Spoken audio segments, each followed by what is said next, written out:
Good afternoon, cats and kittens. It's time for another Wendy's movie review. And we're going to do something a little different. I'm going to review Jaws.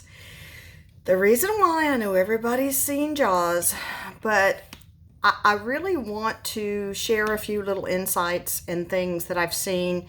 Seeing it in the movie theater as an adult is a completely different experience than seeing it on the small screen or seeing it and passing on HBO or whatever it happened to be. So if you have never seen Jaws in the movie theater, if you can see it in 3D, we actually saw it in 3D, and I still have the little thing from the 3D glasses, which are so much better than they were when I was a kid.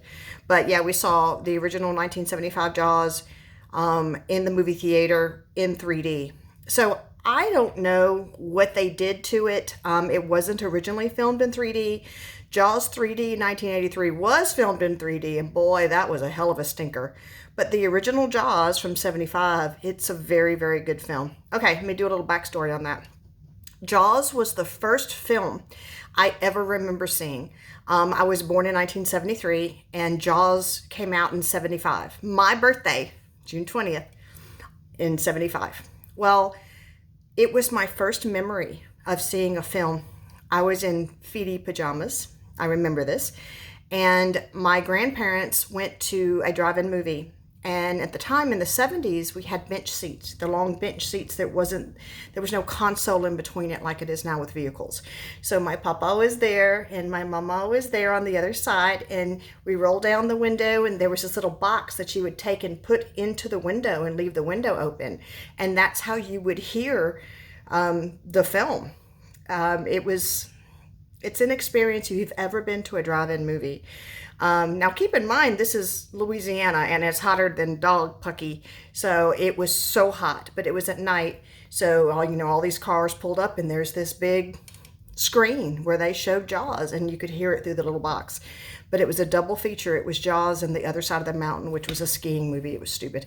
But I remember staying awake through The Other Side of the Mountain, and then I remember staying awake halfway through Jaws, and then bouncing up and down in the seat until I passed out.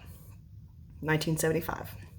So it kind of has a special place in my heart, and my baby daughter and I saw it in the theater for the 40th anniversary, which was, I don't know, since it was 75, whenever that was, 40 years.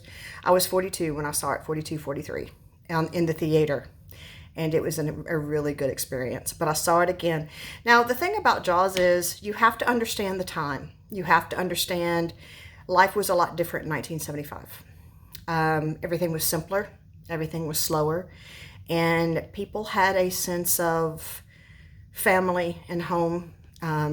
This takes place in Amity, which I'm assuming is a small island. It's a fake island, but I'm assuming it's outside of New York. And people that lived in New York and New Jersey would go on vacation there. And it was an escape from reality. It was lounging on the beach and relaxing for the 4th of July weekend. And then here is this nature trying to kill you. I don't know if you've seen my other video for Beast, but I really do love killer animal videos. Because it is nature run amok. It's just when you think everything is okay, then something tries to kill you. And Jaws really did make an impact. There's been a lot written about it.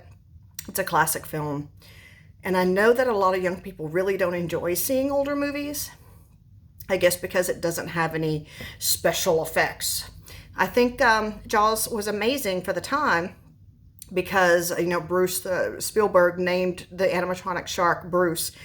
And Bruce didn't work very well underwater. Remember, there was no CGI. It was only practical effects. So they built this giant robot shark, and it didn't work very well. So what they had to do is they had to end up being creative with the way they filmed things, and you actually saw very little of the shark until the very end. Now, mind you, on today's standards, it's probably not passable. I mean, when my daughter and I went to see it several years ago, she kept going, "He's so cute." Talk about the shark.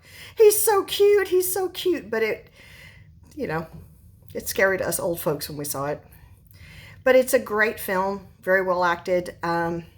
Quint, Robert Shaw, the guy who played Quint, he's like He reminds me of my coworker because he's got, no matter what happens, he's like calm, but he's got kind of a streak of a little crazy about him. So he's always constantly joking, constantly laughing.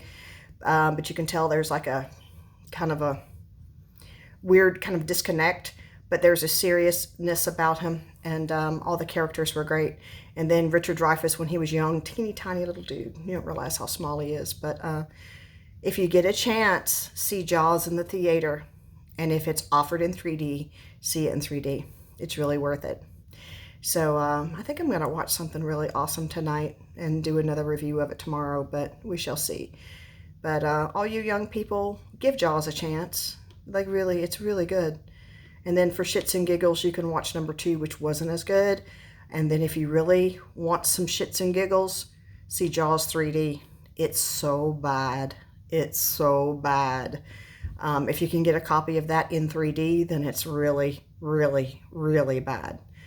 But yeah, don't write off old movies or old ladies in my Jesus dress. Everybody have a great day. Bye.